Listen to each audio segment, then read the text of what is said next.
Hello friends, welcome to Achievers Academy. आज है 8 जून और 8 जून से रिलेटेड जितने भी इम्पोर्टेंट करंट अफेयर्स हो सकते हैं और उससे रिलेटेड फैक्ट्स इस वीडियो में हम लोग डिस्कस करेंगे। तो इस वीडियो में लास्ट तक बने रहें और अगर अच्छा लगे तो ज़्यादा से ज़्यादा लाइक और शेयर करें। ये वीडियो आपके आने वाले किसी भी कॉम्पिटिटिव एग्ज़ाम या तो वो एसएससी का सीएचएसएल हो, जूनियर इंजीनियर हो, रेलवे का NTPC, group D, IBPS, BPSC, सब में इंपॉर्टेंट होने वाला है फ्रेंड्स। तो इस वीडियो को लास्ट तक देखें। अगर आपको इस वीडियो का पीडीएफ डाउनलोड करना हो तो ये रहा मेरा टेलीग्राम चैनल का लिंक, यहाँ से आप इस वीडियो का पीडीएफ डाउनलोड कर सकते हैं और जितने भी करेंट अफेयर्स प्रीवियस हैं उन सब का भी पीडीएफ आपको इस टेलीग्राम चैनल पे मिल जाएगा। और आप मुझे इंस्टाग्राम पे फॉलो भी कर सकते हैं, जिसका लिंक मैं डिस्क्रिप्शन में दे दूंगा। वहाँ से आप मेरे इंस्टाग्राम पेज को फॉलो कर सकते हैं, जहाँ पे जो भी न्यूज़ या इम्पोर्टेंट इन्फॉर्मेशन होगी वहाँ पे मैं दे दूंगा। और जिन्होंने अभी तक मेरे इस चैनल को सब्सक्राइब नहीं किया है और जो लोग इस चैनल पे अभी नए हैं वो जाएं और प्लीज़ इस चैनल को सब्सक्राइब करें और बगल में दिए गए बेल आइकन को भी क्लिक करें, ताकि जो भी मैं वीडियोस डालूँ आगे उसकी नोटिफिकेशन आपको टाइम टू टाइम मिलती रहे।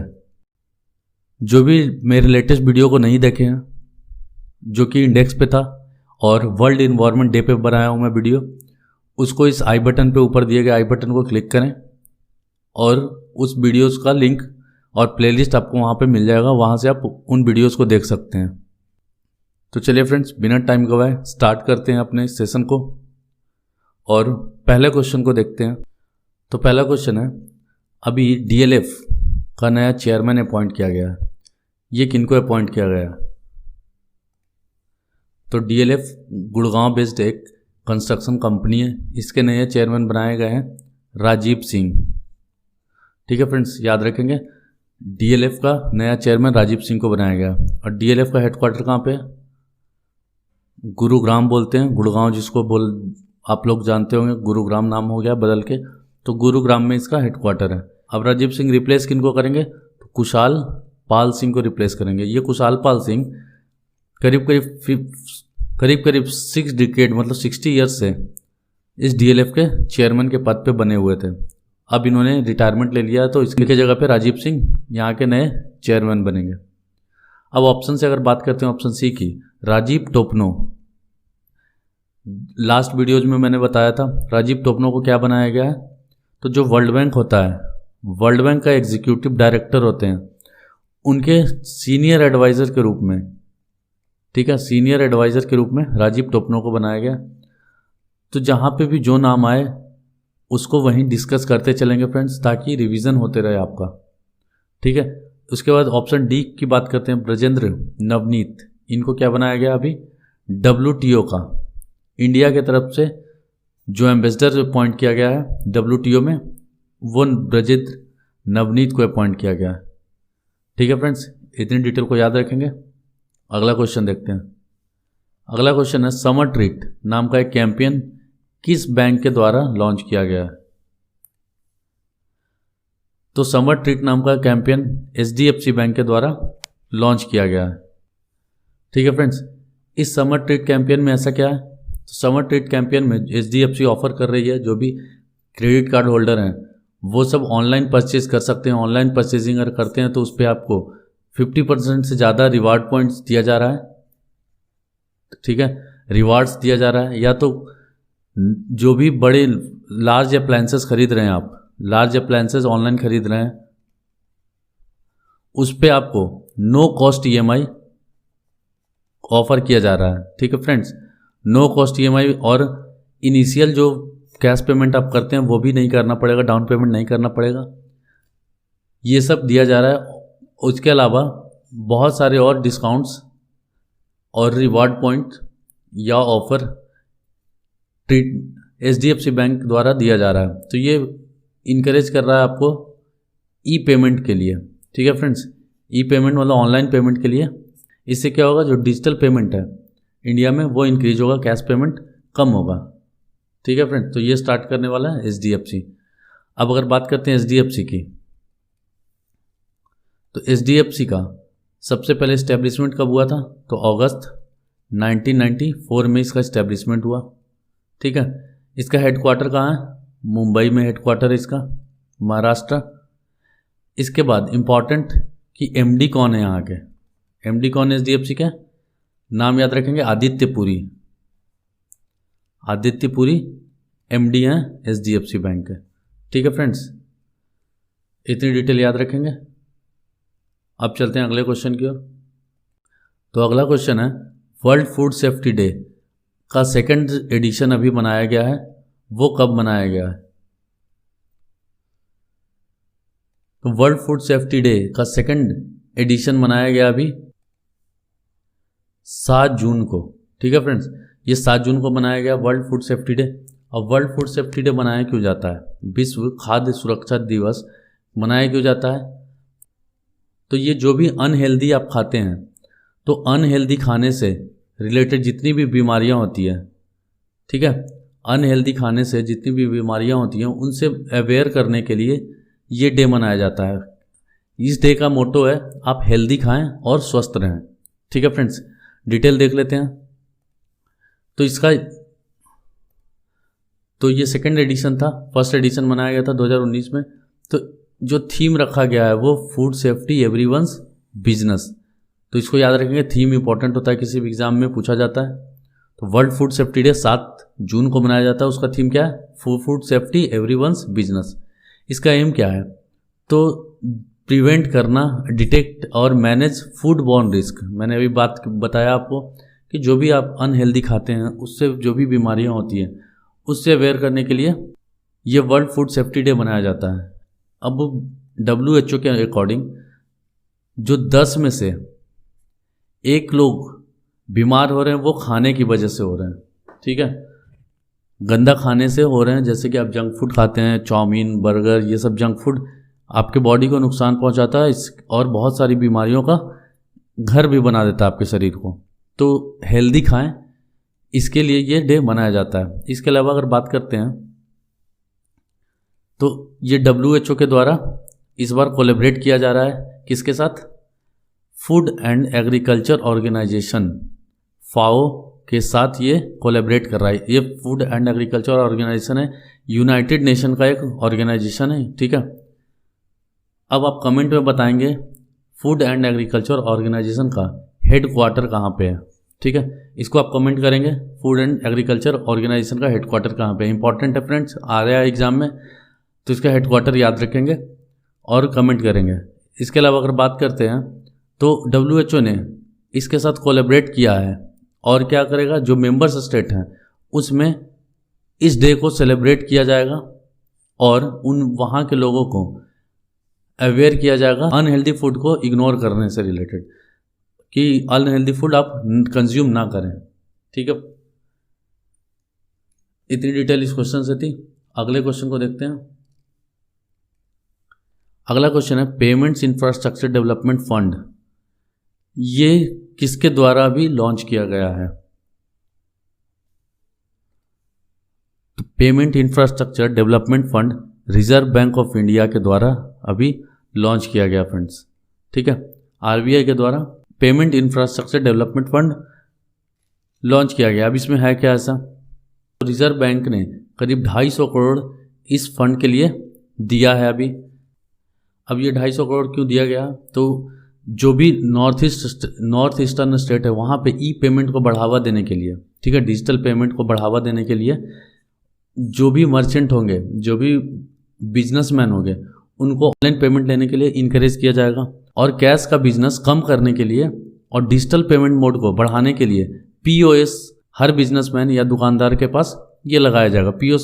POS क्या है? Point of sale. ठीक है फ्रेंड्स, जो आप देखते होंगे, आप जब पेमेंट करते होंगे कार्ड पेमेंट, तो एक मशीन रखता है दुकानदार, या तो कहीं भी मॉल में खरीदते होंगे तो एक आपके ATM को स्वाइप करने वाला एक मशीन होता है, उसको बोलते हैं POS, पॉइंट ऑफ सेल। ठीक है, उसको हर जगह इंस्टॉल किया जाएगा, जिससे क्या होगा, digital payment, digital mode of payment increase होगा। ठीक है, कैश से रिलेटेड जो भी ट्रांजेक्शन्स होगा उनको रोका जाएगा, अवॉइड किया जाएगा। तो इसके लिए स्टार्ट किया गया है पेमेंट इंफ्रास्ट्रक्चर डेवलपमेंट फंड। अब ये स्टार्ट किया है रिजर्व बैंक ऑफ इंडिया ने। तो रिजर्व बैंक ऑफ इंडिया का हेडक्वार्टर कहाँ पे है? आरबीआई का मुंबई महाराष्ट्र। ठीक है फ्रेंड्स, मुंबई महाराष्ट्र। इसको इस्टेब्लिश कब किया गया था? इसको इस्टेब्लिश किया गया था 1935। एक एक्ट आया था friends, RBI act, reserve bank of India act 1934 में। इसके तहत इसको इस्टेब्लिश किया गया था। इसका नाम पहले तो रखा गया था सेंट्रल बैंक, बाद में बदलकर इसको रिजर्व बैंक ऑफ इंडिया कर दिया गया। अब एक क्वेश्चन आता है फ्रीक्वेंट एग्जाम में कि reserve bank of India nationalise कब हुआ? तो ये नेशनलाइज हुआ था 1 जनवरी 1949 को। ठीक है, याद रखेंगे, ये बहुत ही फ्रीक्वेंट पूछा जाता है। ईयर पूछा जाता है कि कब नेशनलाइज हुआ था आरबीआई, तो 1 जनवरी 1949 को नेशनलाइज हुआ था। एक और पॉइंट फ्रेंड्स, इसको इस्टेब्लिश कहाँ किया गया था? तो ये कोलकाता में इस्टेब्लिश हुआ था सबसे पहले। ठीक है, याद रखेंगे, कोलकाता में इस्टेब्लिश किया गया था इसको, बाद में हेडक्वार्टर इसको मुंबई शिफ्ट कर दिया गया। अभी प्रेजेंट टाइम पे जो गवर्नर है इसके, शक्तिकांत दास इसके गवर्नर है। अब आप कमेंट में बताएंगे कि कितने नंबर के, कौन से नंबर के गवर्नर अभी प्रेजेंट टाइम पे आरबीआई के हैं। ठीक है फ्रेंड्स, कमेंट जरूर करेंगे। अगला क्वेश्चन देखते हैं। तो वर्ल्ड इकोनॉमिक फोरम का जो यूनिक ट्विन समिट कहाँ पे करवाया जा रहा है? तो ये करवाया जा रहा है डावोस। ठीक है, स्विट्जरलैंड, दावोस स्विट्जरलैंड में ये मीटिंग ऑर्गेनाइज किया जा रहा है वर्ल्ड इकोनॉमिक फोरम का। तो इसकी डिटेल को देखते हैं अगर, तो ये वर्ल्ड इकोनॉमिक फोरम का यूनिक ट्विन समिट जनवरी 2021 में ऑर्गेनाइज किया जाएगा। अब इस समिट का थीम रखा गया फ्रेंड्स, तो थीम भी याद रखेंगे, द ग्रेट रीसेट, इस नाम से एक थीम रखा गया है। इसमें बहुत सारे जो ग्लोबल गवर्नमेंटल और बिजनेस लीडर्स हैं वो डावोस में जो मीटिंग होगा उसमें पार्टिसिपेट करेंगे। इसके अलावा ये ऑनलाइन और ऑफलाइन दोनों करवाया जाएगा ये मीटिंग। ठीक है फ्रेंड्स, अब इसके बाद अगर बात है ये वर्ल्ड इकोनॉमिक फोरम की, तो इसको इस्टेब्लिश किया गया था जनवरी 1971 में। इसका हेडक्वार्टर है जेनेवा स्विट्जरलैंड, और इसके जो प्रेजेंट टाइम पे एग्जीक्यूटिव चेयरमैन हैं क्लॉस श्वाब हैं। ठीक है, नाम याद रखें, क्लॉस श्वाब। इसके अलावा अब अगर बात करते हैं ऑप्शंस की, तो ज्यूरिक में एक इम्पॉर्टेंट हेडक्वार्टर है फीफा का। ठीक है, तो याद रखेंगे ज्यूरिक में हेडक्वार्टर है फीफा का। अब ज्यूरिक कहाँ पे है? तो ये भी स्विट्जरलैंड में। इसके बाद बर्न, ये क्या है? स्विट्जरलैंड का कैपिटल है बर्न, तो कैपिटल भी याद रखेंगे, स्विट्जरलैंड का कैपिटल है बर्न। अब इम्पॉर्टेंट है जेनेवा, सबसे मोस्ट इंपॉर्टेंट ऑप्शन में से एक है फ्रेंड्स। अब जेनेवा क्यों इंपॉर्टेंट है कि मैक्सिमम चीज़ों का यहाँ पे हेडक्वार्टर है, जैसे कि WHO का headquarter Geneva, second world economic forum का हेडक्वार्टर जेनेवा, तीसरा ILO का हेडक्वार्टर, इंटरनेशनल लेबर ऑर्गेनाइजेशन का हेडक्वार्टर जेनेवा। इसके बाद अंकटाड, यूनाइटेड नेशन का ट्रेड, UNC अंकटाड। ठीक है, इसका भी यूनाइटेड नेशन का ये ट्रेड से रिलेटेड एक सब बॉडी है, इसका भी हेडक्वार्टर जेनेवा। इसके अलावा नेक्स्ट बात करते हैं अगर, ISO का नाम सुना होगा आप लोगों ने, जो स्टैंडर्ड देता है, इंटरनेशनल स्टैंडर्ड ऑर्गेनाइजेशन, ये भी कहाँ पे है? जेनेवा में। इसके अलावा बीपो, वर्ल्ड इंटेलेक्चुअल प्रॉपर्टी ऑर्गेनाइजेशन, बीपो का भी हेडक्वार्टर कहाँ पे है? जेनेवा में। तो इतने ऑर्गेनाइजेशन का हेडक्वार्टर सारे का सारा कहाँ पे है? तो जेनेवा स्विट्जरलैंड में। तो याद रखेंगे, इंपॉर्टेंट है। ठीक है, अब नेक्स्ट क्वेश्चन को देखते हैं। ग्लोबल वैक्सीन समिट 2020 कहाँ पे आयोजित किया गया? तो ग्लोबल वैक्सीन समिट करवाया गया यूनाइटेड किंगडम में। ठीक है friends, United kingdom global vaccine summit को होस्ट करेगा। अब इसमें इंपॉर्टेंट क्या है ऐसा? तो सबसे इंपॉर्टेंट कि इसमें जो है 50 से ऊपर वर्ल्ड लीडर पार्टिसिपेट किए हैं। ये वर्चुअली करवाया गया था, और इसमें जितने भी वैक्सीनेशन से रिलेटेड डेवलपमेंट है और जो भी डेंजरस अभी बीमारी चल रही है जैसे कोरोना और भी कुछ बीमारियों का वैक्सीनेशन यहाँ पे डेवलप करने के लिए ये स्ट्रैटेजिक सबमिट करवाया जाता है। यहाँ पे इंडिया के तरफ से प्रधानमंत्री मोदी जी ने पार्टिसिपेट किया था।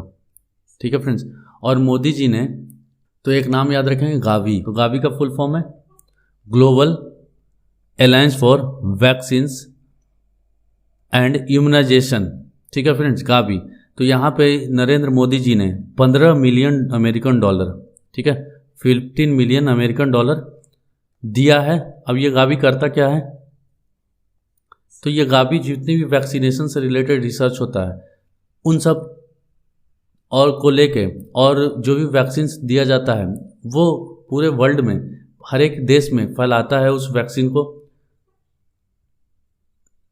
अब गावी का क्या है, 1990 के बाद से जो गावी था वो इनएक्टिव हो गया था, मतलब एक तरीके से उसका डेवलपमेंट रुक गया था, जिसके कारण जो भी डेवलपिंग कंट्रीज़ हैं वहाँ के बच्चों में 30 मिलियन से ज़्यादा बच्चे हैं करीब करीब जो घातक बीमारियाँ, जो डेंजरस बीमारियाँ हैं उनके खिलाफ लड़ नहीं पा रहे थे। तो फिर से गावी को डेवलप करने के लिए नरेंद्र मोदी का ये 15 मिलियन का US डॉलर दिया गया है। ठीक है फ्रेंड्स, अब इतने बातों को याद रखेंगे। अगले क्वेश्चन को देखते हैं। अगला क्वेश्चन है, इंडिया का पहला सोलर पावर्ड फेरी जिसको शॉर्टलिस्ट किया गया है गुस्तावे ट्रॉवे अवार्ड के लिए, ये एशिया की तरफ से नॉमिनेट किया गया है। तो इस गुस्तावे ट्रॉवे अवार्ड में जिसको नॉमिनेट किया गया उसका नाम क्या है? तो इंडिया के फर्स्ट सोलर पावर्ड फेरी का नाम है आदित्य। नाम याद रखेंगे, आदित्य इसका नाम है। अब ये आदित्य चलाया कहाँ पे जाता है? तो केरला में इसको चलाया जाता है और ये फुल्ली सोलर पे चलने वाला एक फेरी है फ्रेंड्स। और ये चलता कहाँ के बीच में है, ये देख सकते हैं आप, ये है आदित्य। इसको चलाया जाता है केरला के वैकोम से थ्वानकदवु तक। ठीक है, अब बात करें अगर आदित्य की, तो इसको बनाया गया था आज से 3 साल पहले। तो ये 3 इयर्स में, ठीक है, तो ये 3 साल में पूरे करीब करीब 11 लाख से ज़्यादा, ठीक है, 11 लाख से ज़्यादा लोगों को ले जा चुका है और 70,000 किलोमीटर, करीब 70,000 किलोमीटर ये ट्रैवल कर चुका है। ठीक है फ्रेंड्स, और इतना करने में उसको एक भी फ्यूल नहीं लगा है, फुल्ली सोलर पावर्ड है। तो एक भी कन्वेंशनल जो फ्यूल होता है वो यूज़ नहीं किया गया इसमें। तो इसका नाम बस याद रखेंगे आप। कहाँ पे चलाया गया? तो ये केरल में चलाया गया। तो इंडिया का पहला ये सोलर पावर्ड फेरी है। इसके अलावा अगर बात करें गुस्तावे ट्रॉवे अवार्ड की, तो ये जो गुस्तावे ट्रॉवे हैं फ्रांस के इलेक्ट्रिकल इंजीनियर थे, इन्हीं के नाम पे ये अवार्ड रखा गया है। और जो आदित्य है इसको एशिया के तरफ से नॉमिनेट किया गया है। ठीक है फ्रेंड्स, एशिया की तरफ से इसको शॉर्टलिस्ट किया गया है। तो इस बात को भी याद रखेंगे। तो यहाँ से क्वेश्चन आपसे पूछ सकता है कि जो फर्स्ट सोलर पावर फेरी है उसका नाम क्या है और किस स्टेट में चलाया जा रहा है। ठीक है, तो याद रखेंगे केरल में चलाया जा रहा है और इसका नाम आदित्य है। तो ये था आज का करंट अफेयर्स का सेशन फ्रेंड्स। अगर अच्छा लगा हो तो प्लीज़ ज़्यादा से ज़्यादा लाइक करें और अपने फ्रेंड सर्कल में शेयर करें ताकि और लोगों को भी बेनिफिट मिले इससे। और जिन्होंने अभी तक सब्सक्राइब नहीं किया वो जाके आप सब्सक्राइब कर दो यार। लाल बटन जल्दी से दबाना है और उसके बगल में एक बेल आइकन होगा, उसको भी क्लिक करें ताकि आने वाले वीडियोस की नोटिफिकेशन आपको मिल जाए।